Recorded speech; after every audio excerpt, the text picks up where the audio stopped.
गणित और गणित से बड़ी समझ। क्या मतलब हुआ इसका?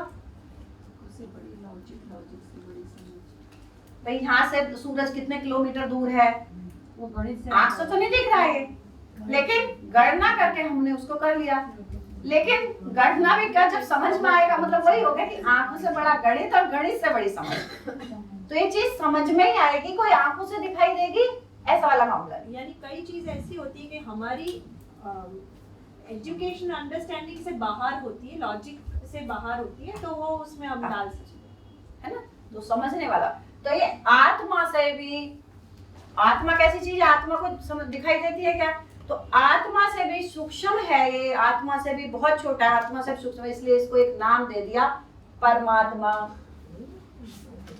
तो पता नहीं तभी बोलते परमात्मा सब जगह है। इस खालिस्तान को ही ठीक हो गया। पर परम परम के हाँ वही परम मतलब बहुत छोटा। अच्छा, तो परम मतलब बहुत छोटा, आत्मा। परम का दूसरा अर्थ ये भी होता है कि बेस्ट। ये तो ऐसे ही मैं परम मतलब परम वही बेस्ट, बेस्ट उसी होता चला गया। परम मतलब आत्मा तो शब्द हुआ ही उस, तो आत्मा से भी छोटा मतलब आत्मा से भी सूक्ष्म होने के कारण इसको नाम दे दिया परमात्मा। तो ये तो स्पष्ट हो गया कि कर्ता दृष्टा भोक्ता नहीं है, ये तो क्लियर हो गया। कर्ता दृष्टा भोक्ता कौन है? कर्ता कौन है? करने वाला। कौन है करने वाला? वही तो क्या है, शरीर, यानी इकाई है, जड़ चेतन में से इकाई है कर्ता, है ना। हाँ। तो कर्ता भी मानव है, दृष्टा भी मानव है, भोक्ता भी मानव है। मानव या फिर ये चारों अवस्था। तो अभी मानव की बात हो रही है ना, कि कर्ता भी मानव है। अपने लिए जो बात हो रही, बोलते ना भगवान ने ऐसा कर दिया, ईश्वर ने ऐसा कर दिया, मतलब कहने का, क्योंकि हम अपने लिए इनके बारे में ऐसा नहीं सोचते, अपने बारे में जो हमारा कहना रहता है। तो कर्ता, करने वाला भी मानव है, देखने वाला मतलब देखना मतलब समझने वाला भी मानव है, और भोगता जो भी उल्टा उल्टा करेगा उसको भोगने वाला, सही करेगा गलत करे उसको भोगने वाला भी मानव है। का मतलब कोई करता नहीं है। परमात्मा कुछ नहीं करता। क्रिया शून्य की बात हो रही है इसमें कोई क्रिया नहीं है, ये क्रिया शून्य है, ये सबको प्राप्त है। पर हम ऐसे हर इकाई खाली स्थान में है ना, हर इकाई खाली स्थान में है, सबको खालिस्तान तो प्राप्त है ही, मतलब व्यापक सबको प्राप्त है। इसको एक नाम दे दिया परमात्मा, परमात्मा सबको प्राप्त है।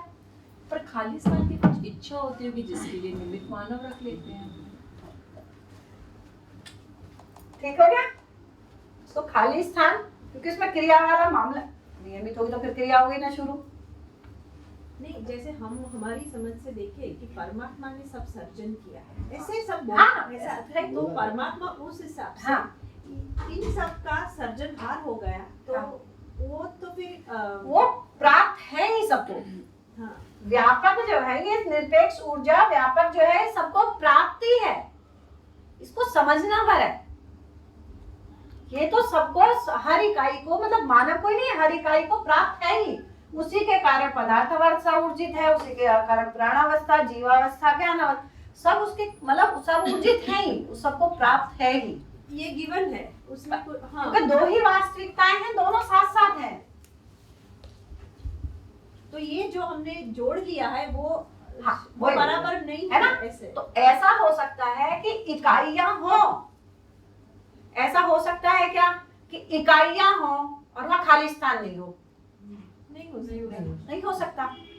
क्या हो गया कि इकाइयां हो और वहां खाली स्थान नहीं हो, ऐसा हो सकता है क्या? ऐसा नहीं हो सकता। इकाइयां हैं तो खाली स्थान में ही है, खाली स्थान से बाहर कोई इकाई नहीं है।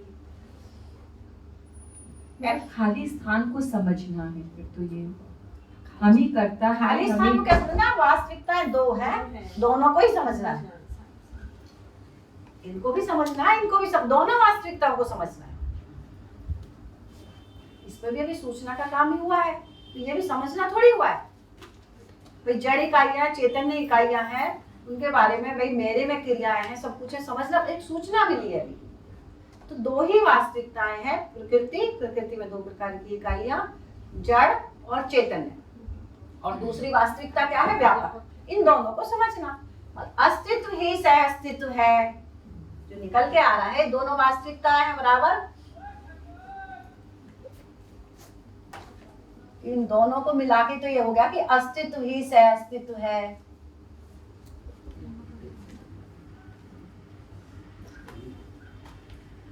होने को समझना, मतलब चारों, अस्थि मीन्स है, त्रैसहित व्यवस्था, जो कुछ भी है वो साथ साथ है, इस होने को समझना है।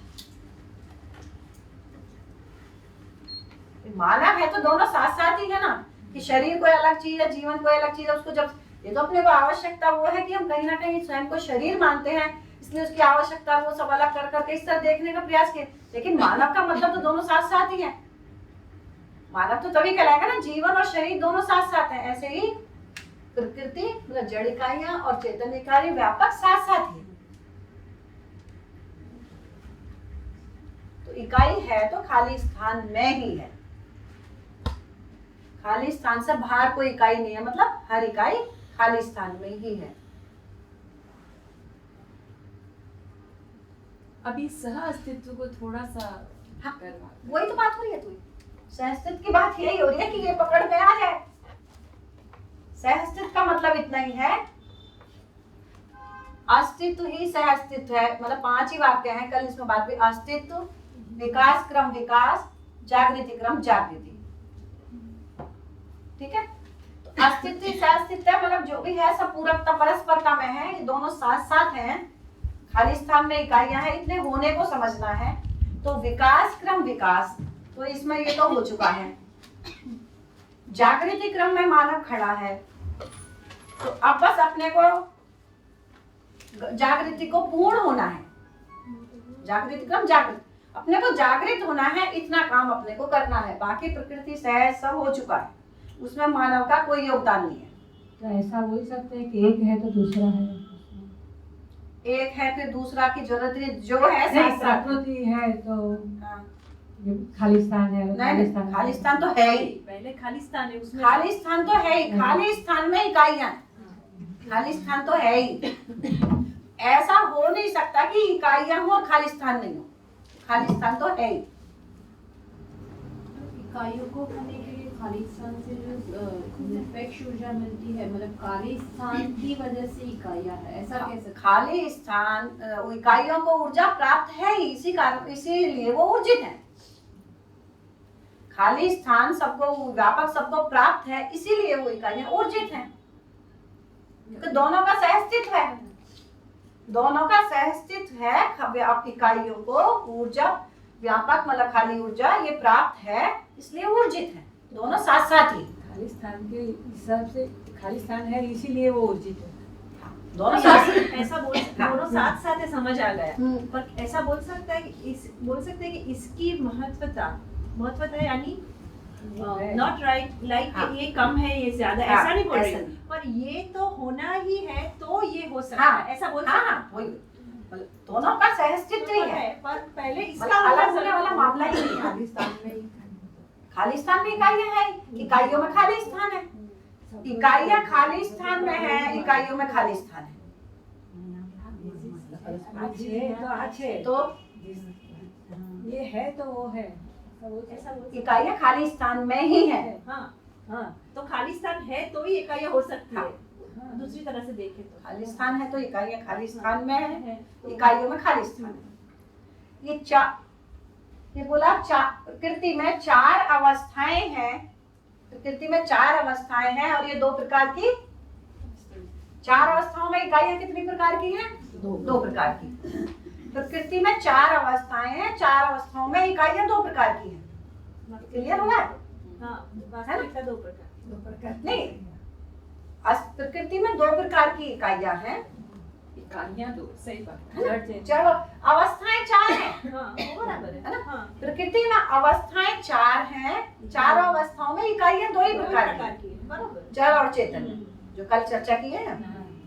तो ये सारे जो ऐश्वर्य है, मतलब कितना सुंदर है प्रकृति की व्यवस्था। ये सारा ऐश्वर्य किसमें है? ये सारा ऐश्वर्य जो है, चारों अवस्थाओं का जो ऐश्वर्य है, कहाँ है? खालिस्तान। इसलिए इसको एक नाम दे दिया ईश्वर। मैं भी ये पूछने ही वाली थी, ईश्वर यही है क्या? तो सारा ऐश्वर्य, बोले प्रकृति की जो चारों अवस्था है, ये सारा ऐश्वर्य ये खाली स्थान में ही है। खाली स्थान से बाहर तो कुछ है नहीं। सारा ऐश्वर्य है, इसमें है, तो इसको एक नाम दे दिया ईश्वर। फिर बोलते हैं ईश्वर कण कण में है। सुनिए मन, सुना नहीं कि ईश्वर कण कण में है? क्या मतलब हुआ? सभी खाली स्थान में है। नहीं, हाँ, सभी में है, सभी में है। ईश्वर कण कण में है, सुना है नहीं? यानी ऐश्वर्य सर्वव्यापी सभी सर्वत्र चीज में। सभी चीजें कण कण में खाली स्थान है तो नहीं, ईश्वर कण कण, ये तो सुना ही है। मैं पहले इसको रखें कि ईश्वर कण कण में है। इसका क्या मतलब हुआ? खाली स्थान में भी है। सब में है। इसका मतलब क्या हुआ? सब में है, परंतु ईश्वर हर कण कण में है, मतलब हर एक चीज में है। ईश्वर सब में है। तो क्या मतलब हुआ? खाली स्थान। ईश्वर ये तो बात कर ही रहे हैं कि ईश्वर न खाली स्थान हर इकाई में है। तो ये भी यहाँ भी ऐसा ही बोला जा रहा है कि ईश्वर कण कण में है, मतलब खाली स्थान मतलब जो ईश्वर में, ईश्वर जो है हर कण कण में है, मतलब खाली स्थान कण कण में है। क्योंकि हम इसको भी खाली स्थान में ऐसे ही बोलते अब हैं। दूसरा क्या होता है? कण कण में ईश्वर है, ईश्वर में कण कण है। जब ईश्वर कण कण में है तो बाहर एक ही जाता है कि कोई करने वाला है। तो ईश्वर में कण कण है, कण कण में ईश्वर है। तो इसको एक नाम दे दिया ईश्वर। तो ईश्वर हमको प्राप्त है, ईश्वर को प्राप्त करना है। है ही, है ही। प्राप्ति है ना? है ना? तो ईश्वर तो हम सबको प्राप्त है ही। फिर बोलते हैं ईश्वर की मर्जी के बिना पत्ता भी नहीं हिलता है। अभी कल परसों में बोल रहे थे। मैं ही बोल रही थी। हाँ। है ना? अब क्या हो रहा है? ईश्वर की मर्जी के बिना पत्ता भी नहीं हिलता है। इसमें क्रिया है क्या?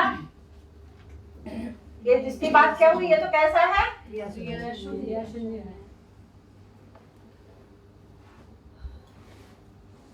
पर बोलते तो है ना। हाँ वही तो। इसको तो क्या हो रहा है? ये जो व्यापक है, खाली स्थान है या ईश्वर है, ये तो क्रिया शून्य है। इसमें तो कोई क्रिया हो नहीं रही है। इसका मतलब ये ईश्वर की मर्जी के बिना पत्ता भी नहीं हिलता है, या हमारी मर्जी के बिना पत्ता नहीं हिलता है।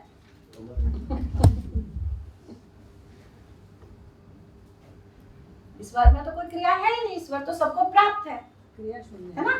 तो कर्ता दृष्टा भोक्ता मैं ही हूँ, मतलब मानव ही है। दृष्टा कोर्ता भोक्ता, बोले भगवान ईश्वर ने ऐसा कर दिया, ये ईश्वर की लीला है। ईश्वर की लीला तो फिर क्रिया हो गई।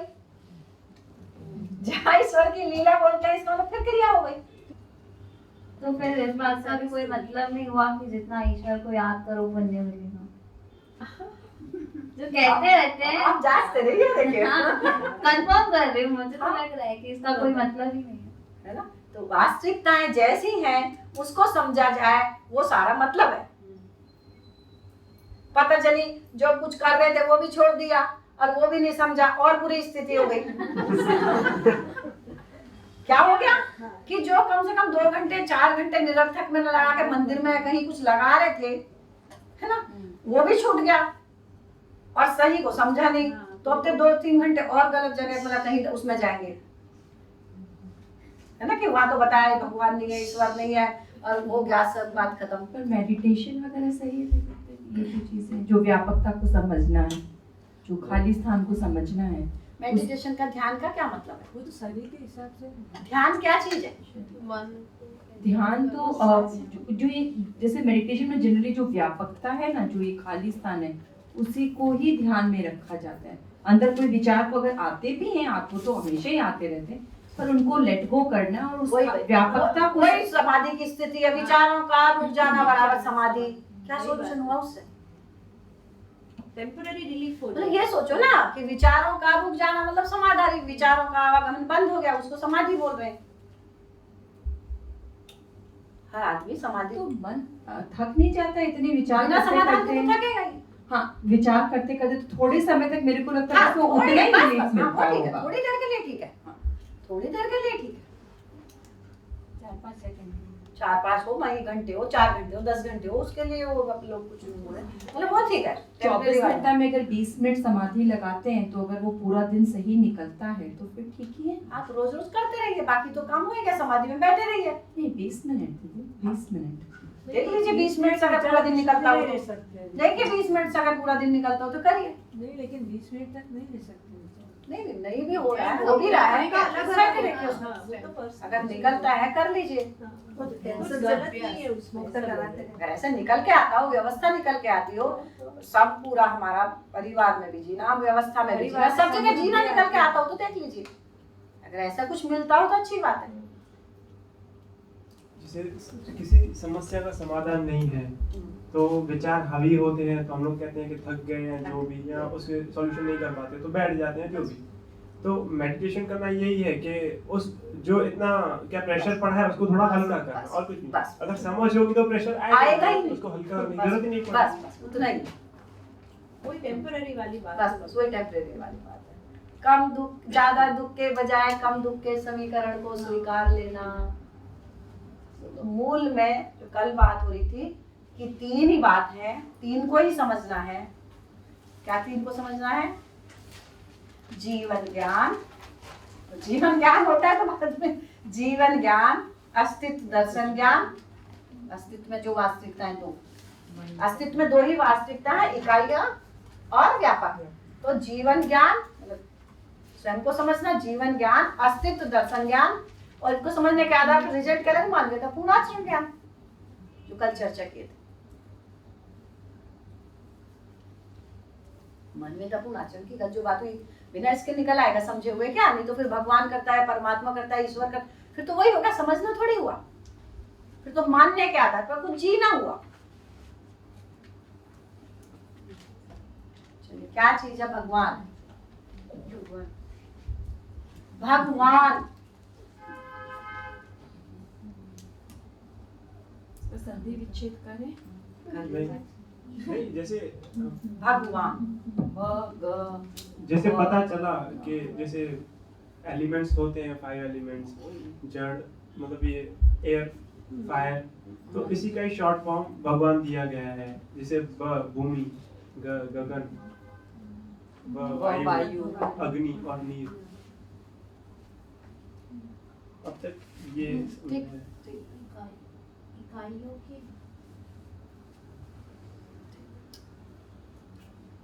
ठीक है। भगवान, वान मतलब भगवान, वान से गाड़ी वान, शरीर वहन करने वाला, गाड़ी वान क्या मतलब है? इसका मतलब हो चलाने चलाने वाला। ऐसे तो क्या चार और लगाते हैं ना बहुत चीजों के पीछे, भगवान, धनवान मतलब वान। तो भगवान का मतलब है जिसने अपने भाग को पा लिया बराबर भगवान, जिसने अपने भाग को पा लिया बराबर भगवान। क्रिया वाला मान, वान बोलने से क्रिया हो गई ना मैं शुरू, यहाँ तो कोई क्रिया हो नहीं रही है, इसकी बात हो रही है क्रिया शून्य है। यहाँ क्या बात हुई कि यहाँ कोई क्रिया नहीं हो रही है, क्रिया शून्य है। लेकिन भगवान, वान बोलने से मतलब कोई क्रिया शुरू हो गई, तो भगवान का मतलब है जिसने अपने भाग्य को पा लिया बराबर भगवान, जो अपनी पूर्णता के साथ जी लिया, जिसने अपने भाग, जिसने अपने भाग क्या है? जिसने अपनी पूर्णता को पा लिया, जो पूर्ण हो गया, जागृत हो गया है। तो जिसने अपने भाग को पा लिया मतलब जिसने अपनी पूर्णता को पा लिया बराबर भगवान।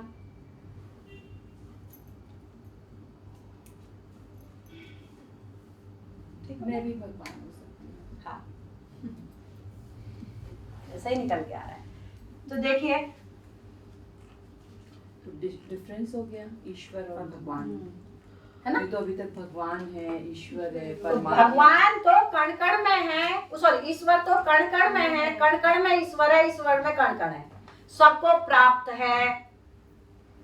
ईश्वर सबको प्राप्त है।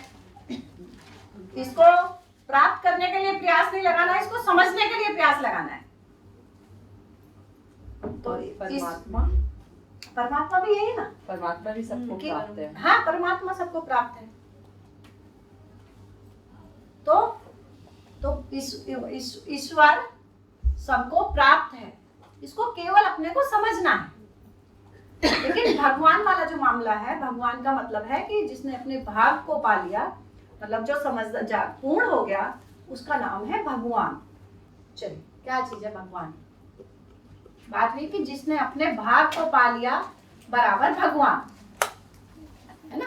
बोलते ना ये तेरा भाग है, मतलब सिंपल सी भाषा में ले, ये खाना जैसा रख दिया भी तुम्हारा भाग है, तुम्हारा भाग है, सिंपल सा।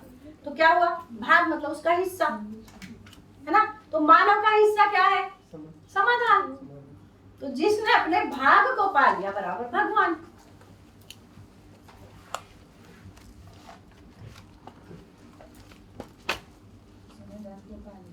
है ना? तो बात हुई थी, हाँ, फिर बात हुई थी मानव, पशु मानव, राक्षस मानव, मानव, देव मानव और दिव्य मानव। अब आता है कि भूत प्रेत। क्या चीज है भूत प्रेत? भटकती आत्मा, अतृप्त आत्मा, अतृप्त आत्मा। मतलब क्या हुआ इसका मतलब? जो वासना उसको देह छूटते हैं, जो वासना रह जाती है। अतृप्त आत्मा का मतलब है भ्रमित जीवन। अतृप्ति तभी आएगी जब भ्रमित होंगे। अतृप्त आत्मा का तो इतना ही कि भ्रमित जीवन।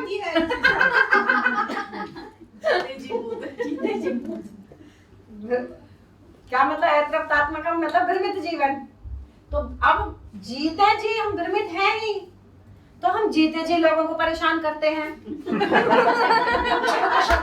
हम करते हैं, और कह सकते हैं कि कोई करता है। बस बात उतनी है, बात उतनी है। हम करते हैं, हम होते हैं करते हैं। तो जीते जी हम भ्रम की स्थिति, भ्रम में जीते हैं, भ्रम पूर्वक जीते हैं, है ना? तो हम जीते जी लोगों को परेशान करते ही हैं, है ना? जब ये शरीर छूटेगा, भ्रम की स्थिति में ये शरीर छूटेगा, तो मरने के बाद भी परेशानी करेंगे। मतलब अब ये शरीर साथ में है तो मानव बोल दिया, शरीर साथ में नहीं है तो उन्हीं को तो आत्मा बोल रहे ना। हम लोग हैं जो अपन लोग शब्द जीवन शब्द यूज कर रहे हैं, है ना? तो बोले ना आत्मा, कि उसके ऊपर उसकी वो आत्मा आ गई, या जीवन जो भी बोलते हैं उसका वो आ गया। तो बात उतनी है कि अगर हम यहाँ भ्रम की स्थिति में जीते हैं, परेशान करते हैं, तो शरीर छोड़ने के बाद भी दूसरे को परेशान करेंगे।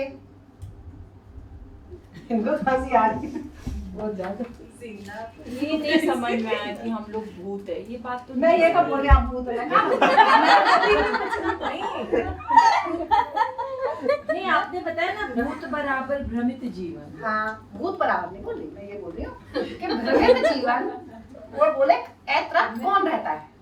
बोले भूत वो बनते हैं जो अतृप्त रहते हैं। तो बोले अतृप्त कौन रहेगा?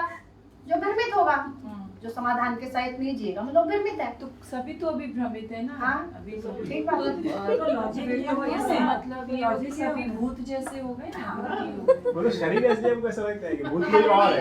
शरीर छूटने के तो अभी क्या हो गया? अब सह शरीर, देखिए आदमी देखी जाएगा, राक्षस मानव जिसको बोल रहे हैं। दो प्रकार के मानव की वो बात हुई, राक्षस मानव और पशु मानव। जो राक्षस मानव प्रवृत्ति इस तरह की हावी होगी, तो देखिए वो जो अभी भी है एक दीनहीन स्थिति में जीते हैं, मतलब जो राक्षस मानव है उनको ज्यादा परेशान करता है। जो मतलब अभी जो सशरीर जो बात हो रही है, जिसको राक्षस मानव बोले, वो चार को मारता है, करता है, और कुछ लोग उसके दवाई में आते हैं। तो क्या हो गया? वो कैसा हो गया? भ्रमित जीवन वो भी था, वो भी था। राक्षस मानव का भी भ्रमित था, पशु मानव का भ्रमित था। तो वो जीते जी दबाता है, शरीर होने के बाद वो दबाता है। वो जो दीनहीन अपने को माना हुआ है वो दबता है। तो शरीर छोड़ने के बाद भी जो राक्षस मानव